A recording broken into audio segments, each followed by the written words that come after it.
నామానికి మహిమ కలుగును గాక. నేటి దినపు వాగ్దానంతో మీ ముందుకు రావడానికి ప్రభు సహాయం చేస్తూ ఉన్నారు పిల్లరా.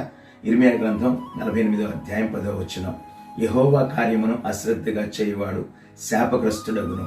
దేవుని పిల్లరా, దేవుని పిల్లలమైనటువంటి మనకు కలిగినటువంటి రక్షణ, ఈ ఆనందాన్ని బట్టి మనం సంతోషించి దేవుని నామాన్ని స్తుతిస్తూ ఉన్నాం. అయితే మనము పొందినటువంటి ఈ రక్షణ మన దగ్గరే ఆగిపోవటం అనేది దేవుని దృష్టికి అది ఎంతో వేదన కలిగించేటువంటి విషయం. దేవుని బిళ్ళరా, మనం పొందినటువంటి రక్షణను అనేకులకు పరిచయం చేసేవారిగా, ఆయన పనిని కొనసాగించే వారిగా ఉండాలని దేవునికి ఉద్దేశమై ఉంది.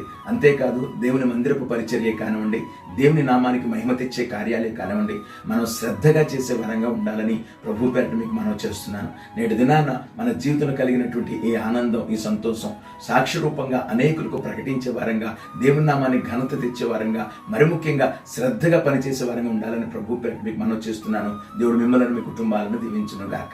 ఆమేన్.